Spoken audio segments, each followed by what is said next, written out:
Assalamualaikum warahmatullahi wabarakatuh. Halo Sobat IDI Jatim, kembali lagi di podcast IDI Jatim Channel bersama saya, Dr. Windy Tiandini SPKJ yang akan menjadi host pada podcast kali ini. Kali ini kita akan membahas tentang tata laksana monkeypox pada kehamilan. Tentu saja dengan narasumber yang idola ibu-ibu ya sepertinya, Dr. Aldi.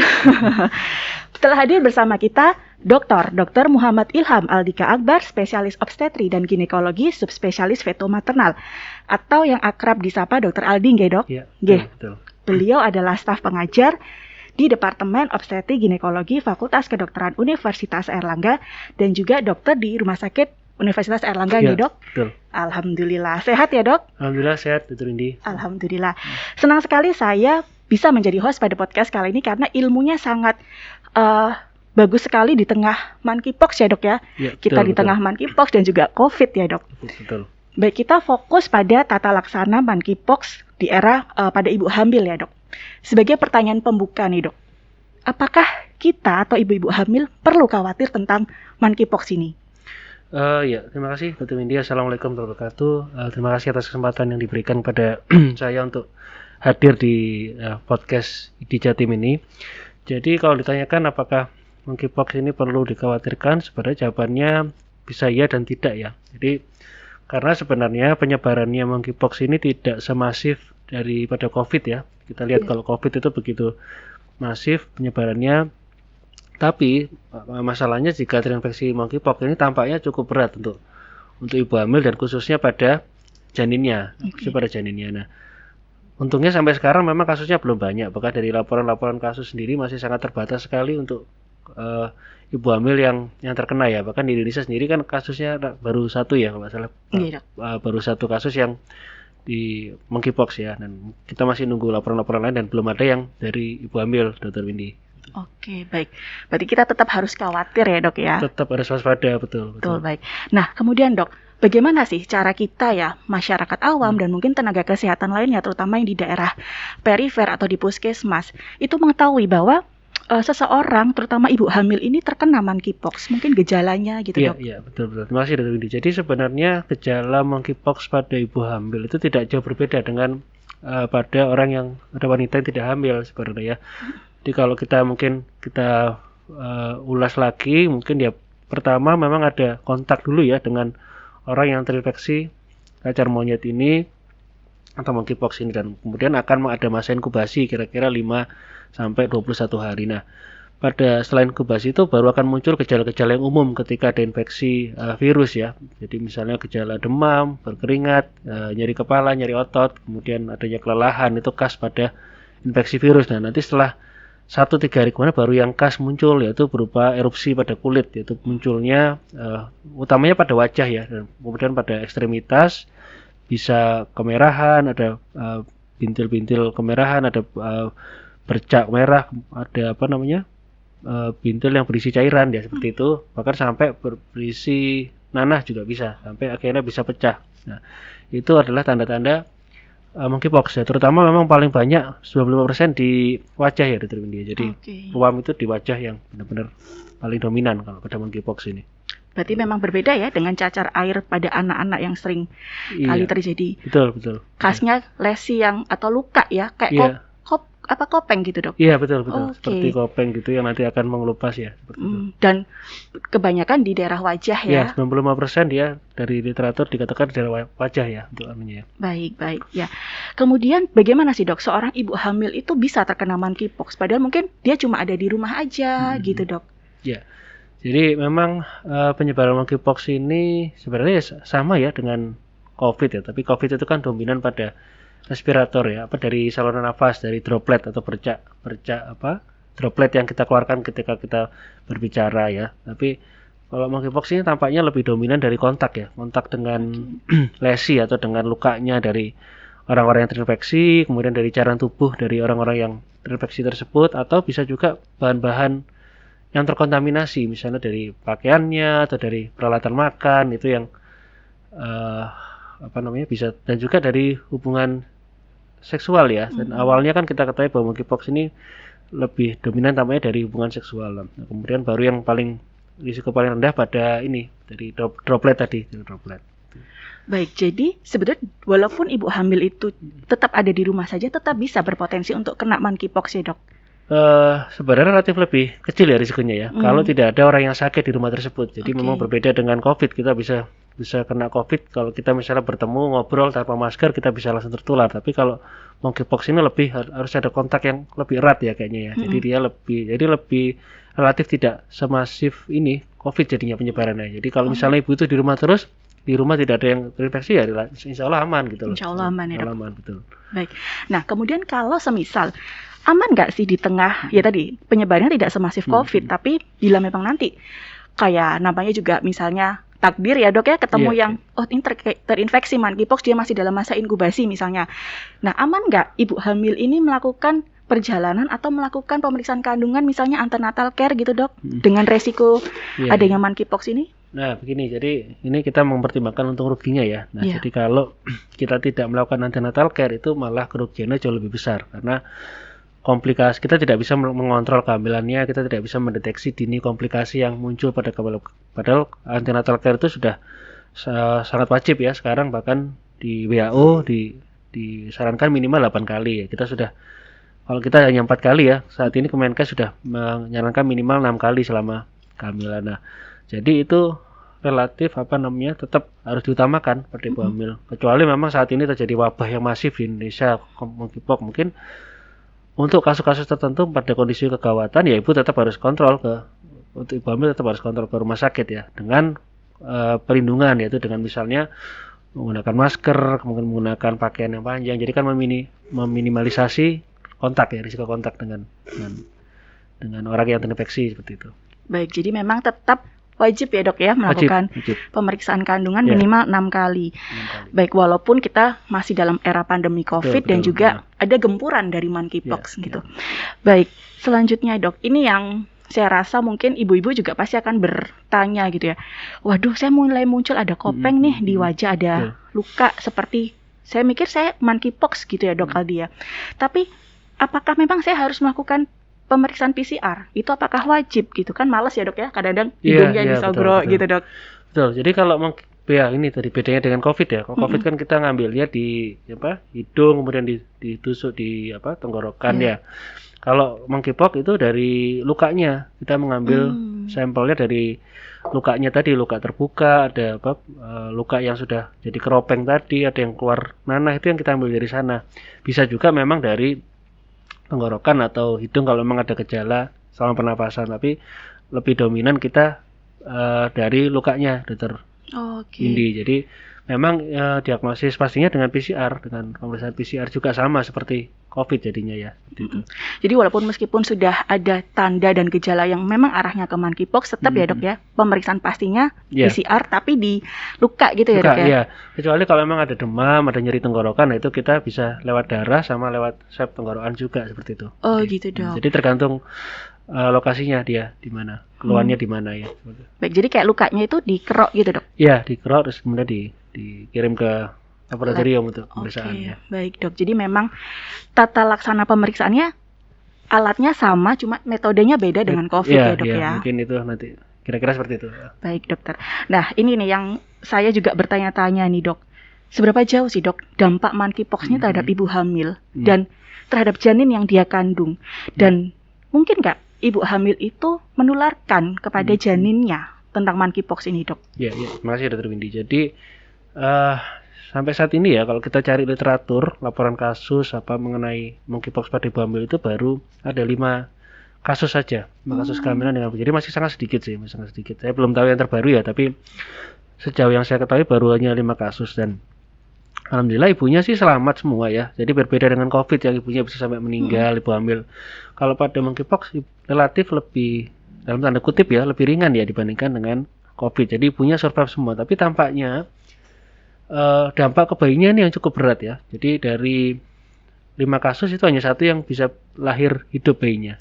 Jadi yang dua mengalami keguguran, yang 2 lagi meninggal di dalam ya, Jadi dan itu terbukti yang meninggal itu mengalami kongenital monkeypox. Jadi memang terinfeksi di dalam kandungan tersebut. Nah, ini tampaknya memang yang harus kita waspadai sekali ya pada ibu hamil, ternyata dampaknya itu cukup berat untuk janin, dan ini sudah membuktikan bahwa memang di dalam kandungan itu bisa tertular dengan monkeypox tersebut. Jadi lewat plasentanya bisa menularkan monkeypox tersebut. Jadi kalau ibu hamil tersebut terkena monkeypox, janinnya sudah pasti kena juga ya, Dok? Belum pasti, tapi kemungkinan besar karena ada transmisi lewat plasenta itu sangat dimungkinkan. Nah, ini berbeda dengan COVID. Nah, ini berbeda, kita bahas dengan COVID juga ya. Kalau COVID itu sangat minim risiko untuk transplasenta, infeksi melalui plasenta. Tapi ini justru sebaliknya, dia infeksi plasentanya justru tinggi. Nah, tapi ibunya survive lah, berbeda dengan COVID. COVID kalau ibunya yang tidak divaksin kan banyak yang meninggal ya. Iya, betul. Tahun lalu itu di Rumah Sakit UNER juga banyak yang meninggal juga, di Dr. Sutomo juga ya, karena belum vaksin. Tapi kalau ini sih relatif ibunya survive, tapi bayinya yang tidak survive. Nah, seperti itu. Oke. Nah, tadi kan berarti kan belum pasti ya, Dok ya. Kalau ibunya monkeypox, janinnya belum tentu monkeypox. Nah, bagaimana kita tahu ini janinnya tertular atau tidak kalau masih dalam kandungan? Itu yang sampai sekarang belum ada pembahasannya. Cuman selama ini kalau ada infeksi virus itu kita bisa lakukan pengambilan sampel cairan amnion ya dengan namanya amniosentesis. Nah, contohnya kasus seperti toksoplasma itu kita bisa ambil, kita pakai jarum yang panjang, kita tusuk ke perut ibu sampai menembus rahim. Kita ambil amnionnya, kita kultur atau kita periksa PCR-nya. Nah, itu bisa positif atau negatif. Jadi kita bisa menentukan ini terinfeksi toksoplasma, dan mungkin itu bisa digunakan pada kasus monkeypox ini juga. Oke, berarti diagnosis memang dalam rahim ya. Masih ada jalan ya, Dok ya. Betul. Insya Allah ada jalan. Baik. Nah, Dok, kalau ternyata ibu tersebut memang terdiagnosa monkeypox gitu, nah apa yang harus dia lakukan, Dok? Yang pasti pertama isolasi mandiri ya. Dia harus isolasi mandiri, menghindari kontak intim, kontak erat maupun apalagi aktivitas seksual dengan pasangan ya.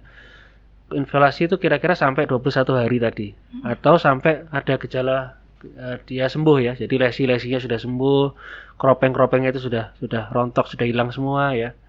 Dan sudah mulai tumbuh lapisan-lapisan kulit yang baru. Nah, ini kalau sudah ada tanda-tanda seperti itu, dia bisa melakukan aktivitas seperti biasa lagi. Nah, dia juga wajib memantau kondisi dirinya ya. Kalau kondisi dirinya dia mengalami kondisi sesak misalnya, seperti kondisi yang berat ya, dia harus segera ke rumah sakit dengan terlebih dahulu dia komunikasi dulu ke pihak rumah sakit.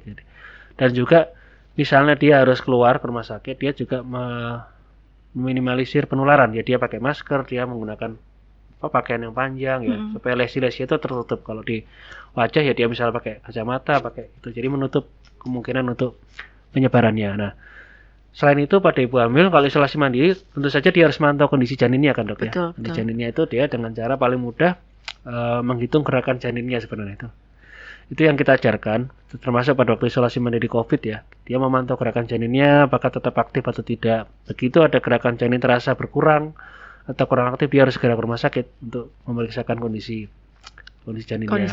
Betul. Baik, Dok, kalau di COVID itu kan kita ada Peduli Lindungi ya. Terus itu kan terkoneksi dengan Kementerian Kesehatan dan juga ke Vaskes 1, terutama puskesmas tempat ya, Dok. Jadi kan kalau ada apa-apa, ada hotline-nya lah istilahnya. Betul. Lah kalau monkeypox ini ada nggak, Dok? Sejauh yang saya ketahui belum ada ya. Belum ada, karena memang kasusnya kan sedikit ya, masih sedikit sampai sekarang. Dan tampaknya seperti insya Allah tidak akan seperti COVID lah kalau melihat ininya ya. Tapi sementara ini belum ada dari pemerintah. Jadi kalau misalnya ibu hamil tadi, waduh kok gerakan janinku kok kayaknya tidak selincah biasanya, itu kemana mereka harus melapor? Ke rumah sakit, segera ke langsung datang ke rumah sakit. Tapi dia kalau memang dia sudah terdiagnosis monkeypox, dia harus segera memberitahukan kepada petugas kesehatan bahwa saya ini terdiagnosis monkeypox. Jadi biasanya kan ditaruh di ruang isolasi tersendiri di UGD kan, pasti ada ya ruang isolasi. Nanti dia disendirikan, nanti petugasnya juga pakai perlengkapan yang lebih APD yang lebih baik ya untuk jadi memang kalau sudah dirasa ibu hamil yang terkena monkeypox ini badannya lebih nggak enak dari sebelumnya, nafasnya mulai sesak, atau dia ada keluhan yang biasa tidak dia rasakan, terutama di janin, gerakan janin juga dia perhatikan, langsung dia harus ke rumah sakit ya, Dok ya. Nggak usah nunggu apa gitu, nggak usah ya, Dok ya. Baik. Ya ini memang menjadi perhatian ya, karena kan kultur kita tuh kan kadang menunggu sesepuh lah apa gitu ya dok. Berarti memang harus langsung. Harus ya. Kalau ada tanda-tanda misalnya kegawatan ya di bidang obstetri seperti gerakan janin turun, ada perdarahan, ada keluar air ketuban atau kram perut yang berlebihan atau gejala lain lah yang pasti punya tahu itu parah ya, segera harus ke rumah sakit. Harus ke rumah sakit karena memang ditindaklanjuti ya dok ya. Betul. Nah kemudian dok, misalnya ibu hamil ini dibawa ya, dia merasa duh gerakan janinku kok mulai turun ya, kok tidak selincah biasanya. Dia berangkat ke rumah sakit dan misalnya ya apa metode pemeriksaan atau metode penyelesaian tata laksana terhadap ibu ini? Maksudnya persalinannya nanti harus bisakah per vaginam, bisakah atau memang harus dioperasi gitu dok? Betul. Jadi untuk metode persalinan terus terang sampai sekarang belum ada evidence base-nya ya. Namun hanya ada pendapat-pendapat dari ahli ya. Dari pendapat ahli itu ada dua pendapat yang berbeda. Yang pertama lebih mendukung ke arah persalinan normal karena alasannya transmisi vertikal, transmisi dalam rahim itu dianggap sudah sangat mungkin terjadi. Jadi kalau dilahirkan SC pun nggak ada keuntungan apa-apa. Jadi mereka mungkin berpendapat lebih baik normal saja SC kalau memang ada indikasi. Nah, yang aliran SC ini berpendapat kalau ada infeksi pada genital area kemaluan ibu itu sangat tinggi nanti risikonya bayi akan mengalami infeksi monkeypox berat. Nah, sehingga untuk mengatasi hal itu mereka menyarankan SC. Namun ternyata dari organisasi-organisasi besar di dunia itu lebih mengarah ke SC. Jadi karena kita belum tahu, sama seperti COVID dulu. Jadi karena kita belum tahu efeknya penularannya lewat per vaginam, maka mereka menyarankan SC. Nah, ini juga sama, lebih disarankan SC meskipun ada atau tidak ada lesi pada kemaluan. Jadi lebih ke arah sesar, dan juga memang kalau sesar itu lebih aman sebenarnya untuk tenaga kesehatan ya, karena prosesnya kan cepat, dengan terkontrol cepat situasinya, kemudian bisa dikontrol situasinya. Berbeda dengan pervaginam itu juga harus lebih banyak kontak kan, lebih sering kontak, lebih tiap jam harus periksa seperti itu. Baik, jadi sebenarnya kalau persalinan dengan SC atau operasi itu lebih aman untuk semuanya ya dok? Ya sebenarnya seperti itu, namun kita harus menunggu evidence base-nya juga.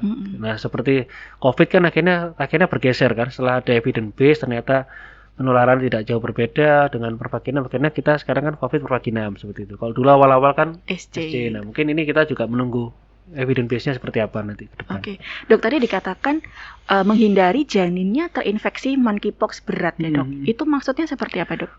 Ini kalau misalnya ada lesi di area kemaluan itu kan dia lahir kan kontak pasti dia mulutnya, atau dia kan akan terkontak dengan cairan-cairan dengan cairan-cairan yang dari lukanya tersebut kan. Nah itu risiko infeksinya jauh lebih tinggi pada janinnya.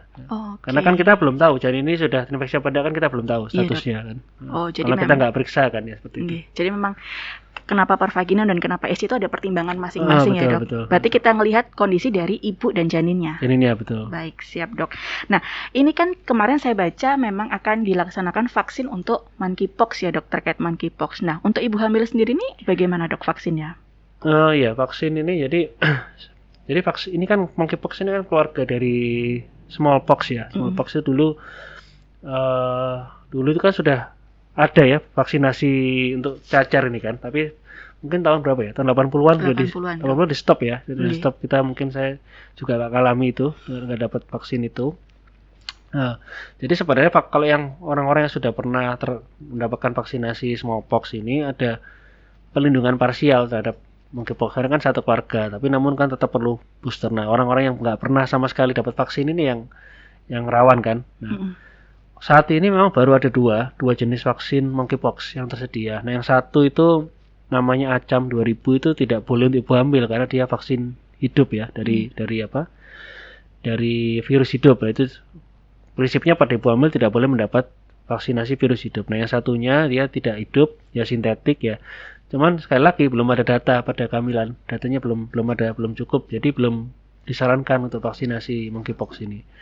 Nah vaksin ini diberikan lebih untuk profilaksis pasca paparan. Jadi setelah kontak itu kurang dari 4 hari kita berikan untuk mencegah infeksi, atau kurang dari 14 hari kita berikan untuk mencegah infeksi berat. Jadi berbeda tujuan. Jadi diberikan hanya pada orang-orang yang kontak karena kan jumlahnya juga terbatas ya saat ini, sangat terbatas sekali. Baik, jadi memang vaksin terhadap ibu hamil terkait monkeypox ini memang belum apa ya, belum sah kayak kita COVID. Betul, gitu ya, Dok, datanya ya. Belum ada juga. Baik, tapi kalau memang ternyata ibu hamil ini tahu, loh saya habis kontak nih sama seseorang penderita monkeypox, dia bisa melapor ke rumah sakit? Ya, betul. Nah, itu nanti diberikan vaksin. Tapi ini sekali lagi kita belum tahu ya apakah dari pemerintah sudah mendatangkan vaksin ini masuk ke Indonesia. Tapi kalau di Amerika seperti itu, jadi yang kontak aja yang divaksin. Jadi bukan semua orang divaksin, orang-orang yang kontak. Kontak itu tadi yang vaksin yang kedua, Dok ya, yang sintetis tadi, Dok ya. Jadi namanya dari Jynneos ya. Jadi Jynneos. Baik. Nah, ini memang ilmu yang baru ya buat kita bahwa tidak semua ibu hamil di tengah era monkeypox ini semua divaksin itu belum tentu juga ya, Dok ya. Nah, kemudian Dok, ini mungkin pertanyaan yang ibu-ibu hamil galaukan ya. Boleh nggak sih menyusui kalau ibunya terkena monkeypox? Nah, ini tadi kembali lagi ya bahwa belum ada data yang cukup untuk keamanan menyusui pada monkeypox. Namun saat ini tidak disarankan. Tidak disarankan menyusui langsung maupun menyusui tidak langsung. Artinya dengan diperah itu juga tidak disarankan. Bahan ASI-nya itu dianggap sebagai zat yang infeksius. Jadi diperah, dibuang. Jadi tetap diperah supaya tidak berhenti ya produksinya, tapi dibuang. Nah, kecuali boleh menyusui langsung kalau bayinya juga positif. Nah, bayinya juga positif boleh menyusui langsung. Nah, boleh menyusui tadi sama setelah ada tanda-tanda penyembuhan tadi, setelah lesi-lesinya sembuh, setelah keropengnya kering, mengelupas seperti itu, maka boleh menyusui lagi. Nah, cuman masalahnya kembali lagi kalau menyusui ini pada negara-negara miskin itu mungkin menyusui itu opsi yang lebih baik ya daripada tidak menyusui, karena pada negara-negara miskin kan tidak bisa mendapatkan pengganti susu formula, pengganti ASI ya, tidak dapat mengganti ASI sehingga tetap diperbolehkan dengan risiko terinfeksi memang tetap diperbolehkan, tapi dengan protokol kesehatan yang ketat, Dok. Jadi dengan ibunya benar-benar menutupi badannya, jadi hanya kontak pada payudara ya, yang payudara tidak ada lesi juga, terus ibunya pakai masker, cuci tangan yang bersih seperti itu. Jadi benar-benar protokol kesehatan yang ketat. Di negara miskin tetap diperbolehkan. Karena kalau tidak diberikan ASI ya bayinya meninggal karena infeksi ya, karena dan lain sebagainya. Jadi memang menyusui pada ibu yang terkena monkeypox ini boleh dengan, kalau saya tidak salah menangkap ya, Dok, satu, bila bayinya juga terkena monkeypox. Betul. Yang kedua, bila sudah dalam fase penyembuhan ya, Dok ya. Yang ketiga, bila memang ternyata ini terjadi di negara miskin dengan proteksi yang ketat dari ibunya ya. Jadi luka atau keropengnya ditutup seperti itu ya, Dok ya. Ibu memakai masker gitu. Dan bayinya juga pakai baju yang tertutup ya, supaya nggak kontak gitu. Berarti kan kalau saya menangkap ini, jadi yang infeksinya kalau pada ibu hamil bisa terjadi dari plasenta itu sama kedua ini ya, Dok, keropengnya itu ya, Dok ya. Kontak keropengnya terhadap bayinya ini ya, Dok. Betul. Baik, dan itu juga terjadi pada yang bukan ibu hamil dan janin ya, misalnya ternyata suaminya yang terkena dari keropengnya itu ya, Dok ya. Baik, itu jadi perhatian untuk ibu-ibu hamil di luar sana yang mungkin tahu suaminya atau orang lain, temannya yang dia temui, wah ini kok kayaknya ada luka yang menjurus ke arahnya monkeypox, keropeng terutama di daerah muka, dia harus segera menjauh ya, Dok, sebaiknya ya, Dok ya. Dan melapor ke petugas kesehatan atau ke rumah sakit gitu. Dan si orangnya harus isolasi mandiri, dia nggak boleh menularkan ke orang lain kan ya. Baik, nah ini pertanyaan terakhir ya, Dok, mungkin di podcast ini. Saran untuk ibu hamil dan juga suami ya, atau keluarga lah, karena kalau di Indonesia itu kan kita keluarga besar biasanya, Dok ya, untuk tetap terhindar dari monkeypox ini, walaupun kasusnya masih satu di Indonesia, Dok. Ya sebenarnya ini saran yang general ya pada masa pandemi ini ya, tentu saja kita menjaga kesehatan secara umum ya dengan pola hidup yang sehat tentu saja. Kemudian proteksi kalau berada keluar ke tempat umum pada saat ini ya kita tetap wajib dengan masker ya, dengan sarankan kalau seperti ini ya pakaian tertutup ya. Kalau khusus untuk monkeypox ini berpakaian tertutup ya. Untungnya di Indonesia kan mayoritas berpakaian tertutup ya, pada ibu hamilnya berpakaian tertutup. Jadi itu relatif bisa kemudian menghindari pertemuan di area dan pertemuan dengan publik yang tidak perlu sebenarnya. Jadi seperti itu. Jadi kalau pada saat hamil ya kalau tidak ada hal yang benar-benar penting ya di rumah seperti itu. Kemudian mengenali gejala-gejala dini. Jadi misalnya ada anggota keluarga yang terkena tadi, jadi seperti yang tadi saya sebutkan gejala-gejalanya tadi, segera isolasi mandiri, tidak menghindari kontak, kemudian laporkan ke rumah sakit untuk ditindaklanjuti untuk lebih lanjut ya. Mungkin seperti itu, Dokter Windy. Baik, terima kasih dokter. Kalau saya boleh mengambil kesimpulan pada podcast kali ini sebelum kita tutup, jadi kita harus tahu tanda dan gejalanya, yaitu terutama kropeng, luka di daerah wajah, itu khasnya ya dok ya, selain nyeri otot gitu dok. Dan ini tadi saya lupa, pembesaran kelenjar getah bening itu yang khas pada monkeypox. Di leher dok terutama? Di atau area manapun ya, misalnya di ketiak bisa, dari itu yang membedakan dengan cacar mungkin. Jadi ada luka, kropeng, nyeri-nyeri di otot, dan ada pembesaran kelenjar getah bening kayak bendolan gitu ya dok ya, benjol gitu ya. Di ketiak, di leher, dan bisa di mana saja dok searah dari kelenjar getah bening tersebut. Kemudian pada ibu hamil jika memang dirasakan ada gerakan janin yang tidak selincah biasanya, harus langsung segera berangkat ke rumah sakit tanpa menunggu gejalanya semakin memberat ya dok ya. Dan memang pilihan terapinya cukup beragam, bisa dari operasi sesar atau juga lahiran per vaginam ya dok ya. Tentu sambil diobservasi dari keadaan ibu tersebut ya dok. Dan vaksin untuk ibu hamil masih belum disarankan ya dok ya, kecuali memang ada kondisi-kondisi khusus ya dok gitu ya. Baik, nah yang saya highlight mungkin ini yang nanti mungkin bisa meredakan kekhawatiran ibu-ibu di tengah era monkeypox ini adalah tetap memeriksakan kandungannya, tetap melakukan antenatal care minimal 6 kali ya dok ya, selama masa kehamilan. Dengan tetap memakai APD yang lengkap ya dok, kayak masker, baju yang tertutup, cuci tangan, menghindari kerumunan seperti itu ya dok. Baik, dan bila memang dirasa ada ibu hamil atau anggota keluarga yang mengalami gejala seperti monkeypox, harus segera isolasi mandiri dan melapor ke puskesmas mungkin ya dok ya, terdekat. Baik, semoga podcast kali ini dapat meningkatkan kesadartahuan kita ya dok mengenai monkeypox, terutama pada ibu hamil, untuk masyarakat awam dan juga para suami nih dan keluarga-keluarga besar lainnya. Karena mencegah itu lebih baik ya dok daripada mengobati. Betul. Baik, luar biasa sekali podcast kali dengan Dr. Aldi. Semoga bisa meningkatkan pengetahuan kita tentang monkeypox, dan jangan lupa ya, saksikan podcast-podcast ID Jatim lainnya di ID Jatim Channel. Sampai jumpa di podcast selanjutnya. Dadah, wassalamualaikum warahmatullahi wabarakatuh. Waalaikumsalam warahmatullahi wabarakatuh.